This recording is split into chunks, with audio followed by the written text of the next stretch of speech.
अब कुछ practical problems कर लेते हैं हम लोग।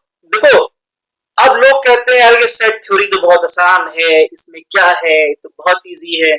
बाबू, ये जो सेट थ्योरी है ना, आगे प्रोबेबिलिटी में भी आपका गला पकड़ेगी। सेट थ्योरी आपकी प्रोबेबिलिटी में भी गला पकड़ेगी, इस पोर्शन पे भी आपने ध्यान नहीं दिया तो।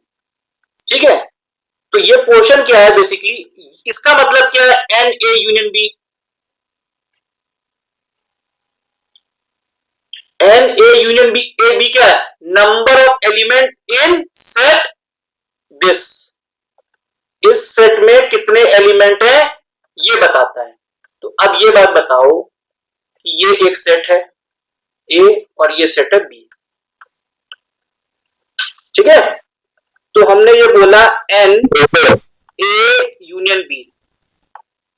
एन ए यूनियन बी, मान लो यहाँ पे 2 है, ये 3 है, यहाँ पे 5 है और यहाँ पे 6 है और 7 है। तो n A union B, A union B के सेट में क्या आ जाएगा, 3 5 6 7। ये आ गया ए यूनियन बी में। तो number of element in this set कितने हैं, 5 है। अब बताओ number of element in set A कितने हैं, 3 है, क्योंकि ए क्या है, ए में 2 3 और 5। बी में, बी के सेट में कौन कौन से एलिमेंट है, 5 6 7। तो एन बी कितना होगा, number of element in set B कितना होगा, 3। ठीक, अब एक बात ये बताओ कि एन ए यूनियन बी है ना, तो 5 है, और n A plus n B है ना, 3 प्लस 3 ये 6। इससे क्या साबित होता है, इससे ये साबित होता है कि ए और बी में ऐसा कोई एलिमेंट है जो कॉमन है ना। अब ये देखो, ये जनरली किताब में लोग नहीं लिखते, वो हम बता रहे हैं कि यदि if n A plus n B is greater than n A union B, it implies what, A intersection B not equal to empty set। ये बात समझ आ गई। अब मान लो हम ये चीज बनाते हैं, ये सेट है, इसमें 2 है और 3 है और इसमें 5 6 और 7 है। ये सेट ए है और ये सेट बी है।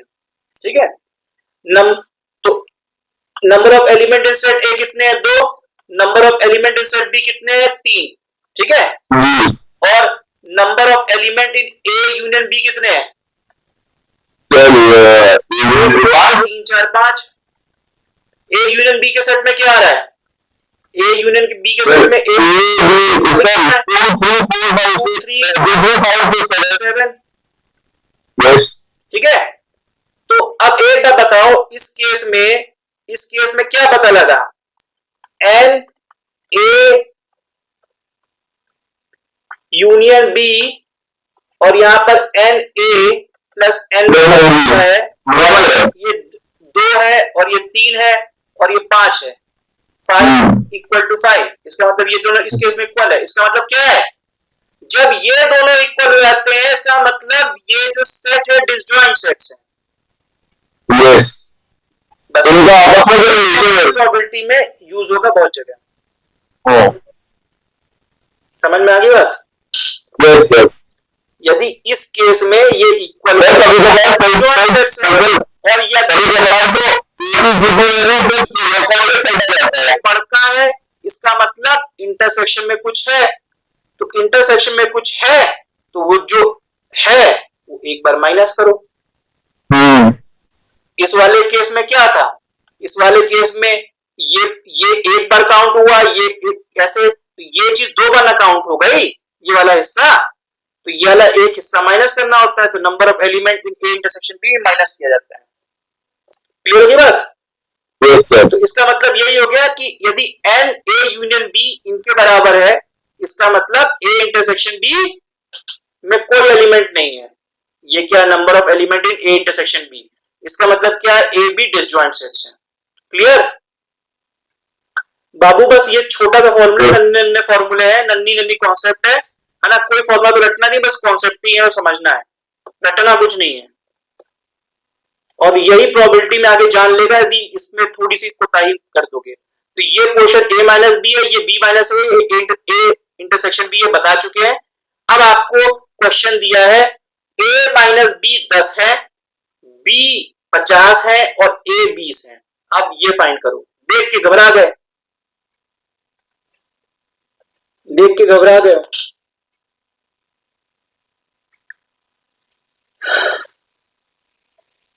कैसे करोगे बताओ? पहले तो दो गोले बना लो इज्जत के साथ, ठीक है?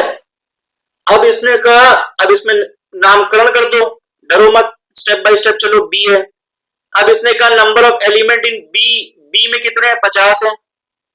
ए में कितने हैं? 20 है, ठीक है?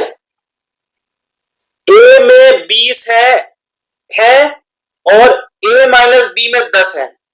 ए माइनस बी क्या होगा? ए माइनस बी से बी क्या है वो, मतलब अबे ए माइनस बी ये होगा। ये एलिमेंट यहां पर क्या है? एन ए माइनस बी कितना है? 10। ऐसे चलो, इस शेडेड पोर्शन में 10 एलिमेंट है। अब इसने कहा कि ए में तो 20 है, 20 है और इतने हिस्से में 10 निपट गए, तो इस हिस्से में कितने बचे? 10।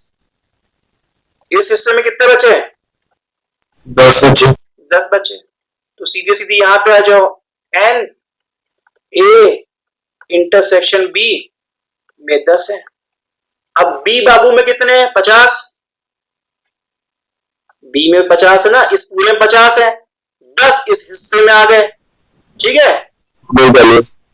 10 इस हिस्से में आ गए।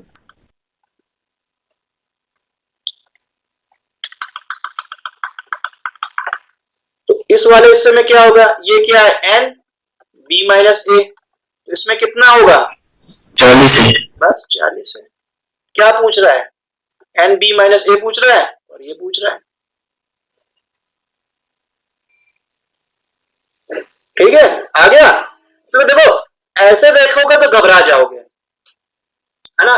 Simple simple step by step जाओगे तो सब सवाल सॉल्व कर पाओगे। अरे यार, आईआईटी के सवाल बहुत इजी होते हैं, बताएं, ठीक है? बस स्टेप बाय स्टेप चलना होता है, जितना आपको पता है बस उसी के आधार पर आगे बढ़िए, आंसर अपने आप सही आ जाएगा।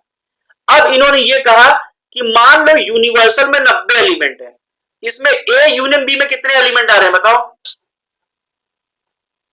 ए यूनियन बी में कितने एलिमेंट है? ये इसमें 10 है, इसमें 40 है, 60 हो गए, 60 हो गए।